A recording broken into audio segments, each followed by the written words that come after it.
YouTube and welcome to this episode of the Gunman. So I thought I'd give you guys a bit of a workshop update. Haven't done one for a month or two, and the other ones I did do were pretty popular. So as you can see, I've given the paint room a bit more of a tidy up.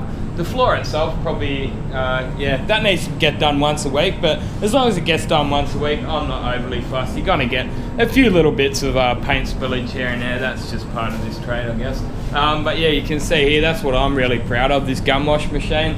Gave that a really good clean down. There was a Friday a couple of weeks ago that we were a little bit quiet, so I went down the hardware store, got some white paint, and got the apprentice Zach to give that wall a good coat of paint, so it's looking quite nice.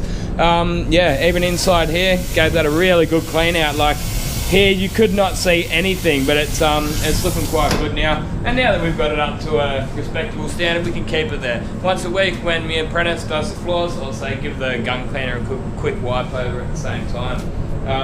So yeah, it's all going quite well. Still loving the Chromax Pro. Spray Guns Direct actually just sent out a few things, and I got this one here. So this is the Breathable Air blower stand. So you can plug your air line into there and then just set these two separate blowers up along the sides of the car, or whichever way you like, I guess. Yeah, that's going to be a pretty handy thing. I'm yet to use it actually. That might look a bit funny, but I thought, because it's something that I'm going to be leaving out in the workshop rather than having dust collect on it from when the guys are doing sanding, collecting up there. If putting these on it, this is just temporary. I might find some sort of bag, but if that stops one bit of dust in one paint job ever, then it's probably worth it. Had a few guys on Instagram comment on one of my posts saying just be careful when you do use them, that you can actually, if it's a dirty booth, you can end up actually, they're just big shit blowers really, and they'll just blow crap all over your job. So something to be careful of. And also don't turn them on until the overspray is at least cleared, because these actually suck quite a fair bit of air in. They don't just, it's not like those duck spills that I was using before, which is just blowing the compressed air. They'll actually draw air in from behind, and yeah, if you've got overspray still hanging around in the booth, then you're just going to clog these filters up. Now that just looks like a bit of plastic meshing inside there, and I'll give you guys a look at this other air blower that they sent out, an ANI one, which probably looks like a bit of a better quality build, to be honest. Surprising from developers, they usually do quality stuff, but this is the ANI one here. Probably a bit loud in this booth, I'll walk out for a minute. So yeah, you can see here with this ANI one, it's actually all steel, it's all metal here, so that'll be easy to clean. You'll be able to get thinners on it and it won't do any damage. How these are gonna hold up to a couple of cleans, time will tell. But yeah, worst case scenario, what I'll do, I'll keep the stand and I'll just be able to plug, I'll get an extra one of these or two of these and just plug these in there, and yeah, a bit of an upgrade, I guess. I'm also looking into, well, I'm very, very close to getting breathable air into that spray booth. You can see this is the filtration system that was previously here. The boss did say that around a year ago they were checked, but usually when the guys come around and do the breathable air test, they leave a sticker there that has a date, and then they'll tell you with their phone number, and you can call them up and say, hey, we're out of date, we need to change those filters, or at least get a check. So what I'm going to do is I'll take you guys back in the booth again. I'll give you a bit more of a look at that compressor too, because I had some questions. But in here I've got an awesome looking breathable air setup here. I've covered it up just to keep the overspray off it. I think I actually might leave that covered up most of the time because it's a pretty nice looking system here. So I'm one air fitting away from it. That's how close I am to having this whole setup ready to go and ready to plug up to my breathable, my air-fed respirator. But yeah, I'll just make sure I will make a point to you guys that if you are to use any air-fed respirators, make sure you have one of these systems, a dryer on the wall, even make sure you've got a breathable air hose, because this one is a Prevost top quality breathable air hose. It's actually quite a good quality air hose I've got here. It's quite rubbery. It's a bit stiffer than some of the other airlines I've used, but yeah, supposedly the reason for that is that like some of these other cheaper, this is more like a workshop airline. and they can actually expand and contract over time. Like you've probably all seen that, like around the air fitting there, they'll just start bulging out, and supposedly this Prevost one's not going to do that. They're already pre-crimped with the air fittings on there, but they've got these Euro air fittings there, so this is the air fitting that comes on there. So I've had to just do myself a bit of a, you know, a connector, an adapter that we can just plug straight into. But once I get the whole breathable air system up, it's not going to be an issue, because on the belt I'll have that fitting, so I can go straight into that, and then on the hose that comes up to the gun I'll just have one of these, which is the same as the Nitto air fittings are the ones that we use in this shop. So for now, I've had to revert some sort of just rigged something back up to get me back to something that I can use to spray. But yeah, as I say, I'm on this fitting here. So I had another one of these, which is a coupling, but they must be a one-way, one-direction flow. So I had one of these on the other end, hoping I'd just be able to plug this into it. As it turns out, these, you know, the flow is not allowed to come backwards. So I've got my local paint guys onto it, and hopefully I can get one of them for this ANI breathable air system. Now with these, you can actually tap into this through here as well, if you like. If you wanted to have that sort of out in the workshop, that's sort of workshop filtered air. And for that last one, I think it's like an extra carbon filter in it, so that's your breathable air coming off the end. What else have I got? This is something that I was, at the previous shop I worked in, I was lucky enough to have one of these similar type boxes. I couldn't for the life of me find one locally here in Australia. I'm sure there's places that have them, but I couldn't find one, so Spray Guns Direct sent this out for me. So it's just a very handy spot to, you know, keep a bit of 1000 grit if you ever need to do a bit of a scuff on your water base, or tack rags, razor blades, a bit of tape, and it's not going to get covered in overspray. Let's see if I can leave that there, and you can see it's all got magnets on the back, so that actually quite strong magnets, so I'm not really going to be paranoid about the gun slipping off either. There's definitely a lot of strength behind there. So Caragen Corp booth box, made in USA. So you probably noticed there we got me Chromax Pro and Gunman stickers up there. Got a guy from Perth to make this Gunman. This is actually a magnet here, so I've covered that in some booth coating. It's going to get a bit of overspray on it, but when the booth gets cleaned out, we'll just hose it off. These parts here are off some really old Ford Ute, I think. I don't know the model, I couldn't really tell you the model, but it's got heaps of these parts in primer and painted some of the insides of that tub. Supposedly they've already painted half the body on it, so that was before I got here. So a quick look at that compressor. I had a few people ask about it. So I don't really spend too much time looking at this thing, but all I can tell you here is it's 888 litres per minute. So what that is in CFM, I couldn't tell you, but that's obviously just the metric measurement of the amount of air that it can take in. But with these old piston driven compressors, pretty important to have one of these boxes here. So that's just a dryer basically. It's I think it freezes the air and then removes most of the moisture out of it. So you can see here that we've got plumbed lines. So this is something that Chris from Spray Guns Direct has been talking to me about lately. It's pretty important to have plumbed lines, and he was also saying that anywhere that there's a low spot, you should have a drain point as well. So probably here we should really have a drain point. So you can see the air goes up, it goes up across the roof, and then it comes down here. We should really have a drain point, because that's an area that moisture will be able to accumulate. Something I might look into later. I might not. By the time I've got this filter, the booth filter, I've got my last line of defense on the belt, I think I should be pretty right to breathe that in.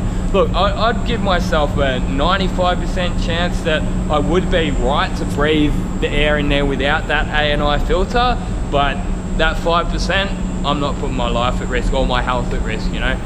Basically, I got to the point where I just feel like I was putting my health at risk not using the air-fed respirator. This booth here, it's got a full filtration system, so a dry filter system in the floor here, and it doesn't really take too long until they clog up And when they do start to clog up after a couple of weeks, the overspray is really hanging around a lot longer in the air, and I found it sort of hitting my eyes, and I was getting red eyes. And there was one night there, like I was in bed and like went to go to sleep at 10 o'clock at night, and I couldn't close my eyes properly, and they were burning and stuff. So in the meantime, what I've been doing is I must have left them up here. Here they are.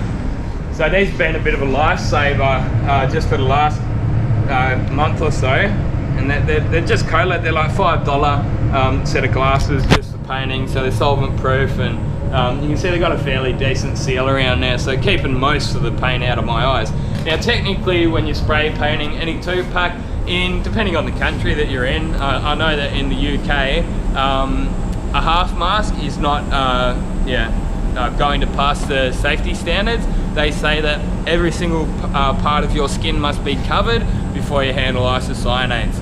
I'm not going to get involved in that side of things. I'm more real world and what you should be doing. So what I've got now, you guys can probably appreciate the fact that I need to make YouTube videos. You guys like to watch them.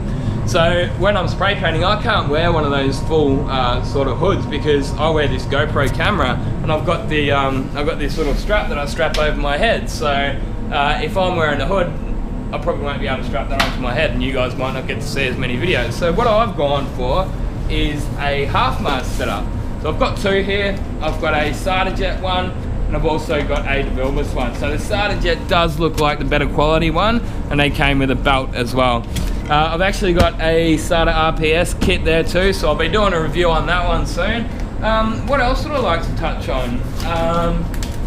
Yep, I got myself a few of these Kolag gloves. I did mention them in previous videos, and they're absolutely amazing. Like, they're just a little bit thicker than the black ones that we get locally. So the other painter that works here, he used them once, and he said he didn't actually like them. He just felt them a little bit too thick. They're not too thick for me. They're not bulletproof. They do die in the thinners after a few cleans.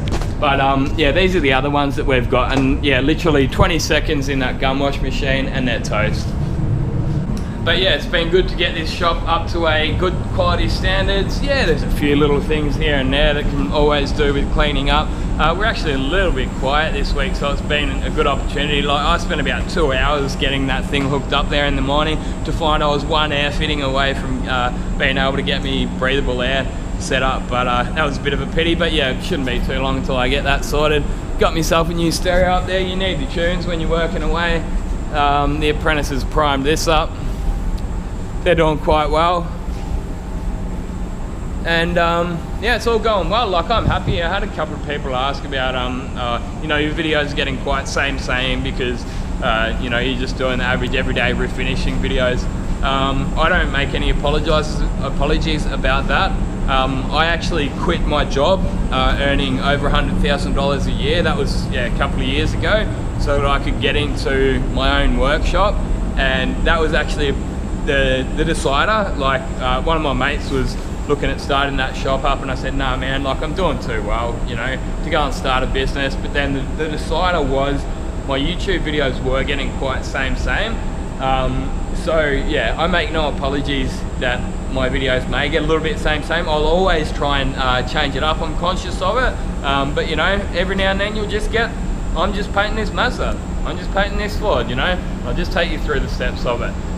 Yep, in the future I will be doing more resto, and I've actually got a few things in the pipelines to be doing some custom, just murals and stuff like that, and just have a bit of fun. I met this guy from here in Perth, and he imports some American candies, and I can't remember off the top of my head. I think it was all candy. So he sent some clear out, and yeah, he lives locally, just around maybe 20 minutes away from where I am, and I just said, hey man, we'll have to you know, muck around doing some designs on a Saturday one day, and he's keen for that, so I'm looking forward to that. It also brings a bit more enjoyment into the trade as well. Sometimes, you know, just doing your everyday spray painting can get a little bit boring, but to be honest, I love it. Like, I still love coming to work and just, you know, seeing how many cars I can smash out. I've got a good crew here. We're not a bunch of whingers. You don't have any of that here. If it was, I probably wouldn't still be here if that's the kind of shop it was. Apprentices are keen to learn. Me and Tony just, yeah, mucking around. playing stupid jokes on each other all day, working in a good shop with good tools, good equipment, all the, you know, that Chromax Pro, that's an amazing paint, it really is. I had a few blending issues, and that's another thing I could actually show you guys. I did a few spray outs, and I found that this blending clear, so what is it, the base coat blender, so 2091 from memory, 2091, that's what you use on your blend. So that's what you use on like silver metallics to fill the scratches in. I did a few tests and I found out that when you use it unthinned, you will get a bit of a color difference there. I'm not sure how that's showing up on the camera there, but this one here on the left, that's straight base coat blender, and I've actually found that, as you can see here, these other two, you can barely see the line there. And what that was actually using a bit of water to thin it down. So I found a big improvement on using that little bit of water on those silvers. I've used it a few times in practice and it's definitely improved my results. So little things like that, and not mixing up the blending option. When you go to mix up any silver in this Chromax Pro range, it will automatically select a blending option. All that's going to do is add 20% of that base coat blender, so basically a clear base coat. You're losing 20% coverage. Another thing I'd like to let you guys know is that if you let Spray Guns Direct know that I've sent you, they will send out one of these cleaning kits free of charge. So it's got some pretty handy little things in there. Got some thread tape, as you can see there. One of these little gun cleaning tools here, so that will get right into those air holes, like on the air horns of your guns and stuff like that. They actually come in very handy, and especially when using a PPS pot, when you just got the throat of the gun that you need to clean out, some of these brushes come quite in handy. And yeah, as you can see there, you've got a bit of spray gun lube and some thread tape there. So you must actually tell them that I sent you. They're not mind readers. Not all their customers do come through me. So just send them an email. So info@spraygunsdirect.co.uk. When you buy something over £70, let them know that I sent you and they'll send one of these out. So anyway, I'll leave it at that for this video, guys. Hope you've enjoyed watching. Be sure to leave a comment down below. Yeah, leave any questions. I'll do my best to get back to you. I can't always get back to you. I'm pretty busy. If I'm not editing videos or working, at the moment I'm probably watching the Rio 2016 Olympics where Aussies are killing it. Anyway, now you've seen this video, get out there and paint some shit. Thanks for watching. This has been another Gunman production. Goodbye.